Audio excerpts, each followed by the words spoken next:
औराद पोलिसांच्या त्रासाला कंटाळून तरुणाची आत्महत्या. निषेधार्थ औराद शहाजानी बाजारपेठ बंद.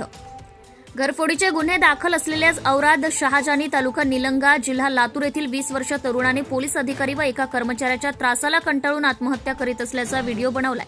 त्यानंतर लगेच आत्महत्या केल्याची खळबळजनक घटना गुरुवारी सायंकाळी 5 ते 6च्या सुमारास घडली. दरम्यान या घटनेनंतर मृताच्या नातेवाईकांनी पोलीस ठाण्यासमोरच टाहो फोडला. दोषी पोलिसांवर सदोष मनुष्यवधाचा गुन्हा दाखल होत नाही तोपर्यंत मृतदेह ताब्यात घेणार नाही अशी भूमिका त्यांनी घेत मध्यरात्रीपर्यंत काय नाही औराद पोलीस ठाण्यासमोर नातेवाईकांनी ठिय्या मांडला होता. पोलिसांच्या त्रासाला कंटाळून औरा येथील एका तरुणाने गळफास घेऊन आपले जीवन संपवले. याच घटनेचे पडसाद औराद शहाजानीसह परिसरात उमटले आहे. आज औराद बाजारपेठ बंद ठेवून येथील नागरिकांनी निषेध व्यक्त केला होता. या खळबळजनक घटनेमुळे नातेवाईक आक्रमक झाले होते.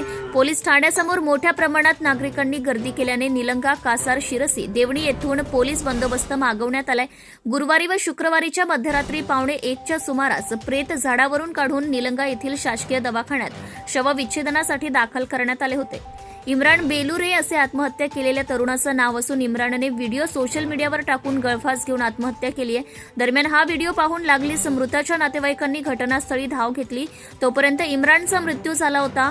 इम्रानच्या नातेवाईकांनी पोलीस ठाण्यासमोरच आक्रोश केला. गळफास घेऊन आत्महत्या केलेल्या इम्रान बेलुरे याच्यावर 2-3 वर्षांपूर्वी शहाजानी औराद पोलीस ठाण्यात घरफोडीचे 2 गुन्हे दाखल आहेत.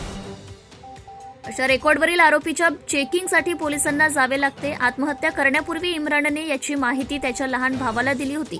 त्यानंतर त्याने व्हिडिओ करून सोशल मीडियावर टाकला होता असेही उपविभागीय पोलीस अधिकारी कुमार चौधरी यांनी सांगितले. तर पीएसआय माझ्यावर खूप दबाव आणत होता. औरादचा पीएसआय माझ्यावर खूप दबाव आणत होता. परंतु मी काय बोलू. आमची आई अव्वाला माफ कर. मी हे सहन करू शकत नाही. मी स्वतःला फाशी देणार आहे. परंतु मी काय म्हणू. त्याला चोरी करायची नव्हती आणि दुसरे काही नाही म्हणून मी स्वतःला फाशी देणार आहे. माझ्याकडे खूप काही सांगायचे आहे की मला स्वतःला फाशी द्यायची आहे.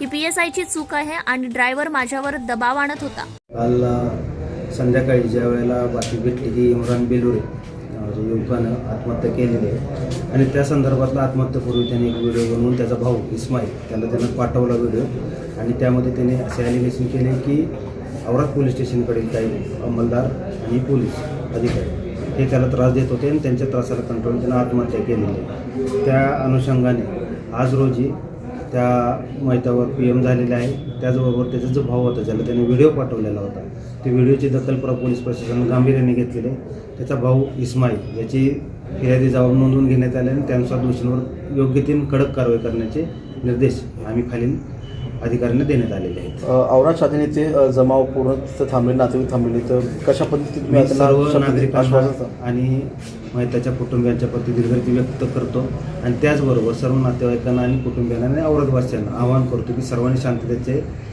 पालन करावे. कोणीही कायदा हातात घेऊ नये आणि कोणत्याही अफवांवर विश्वास ठेवू नये. पीडिताने दिलेल्या तक्रारीनुसार योग्य ती कारवाई करण्यात आलेली आहे. त्यामुळे कोणत्याही अफवांवर कोणी विश्वास ठेवू नये. धन्यवाद. Subscribe now and press the bell icon. Never miss an update.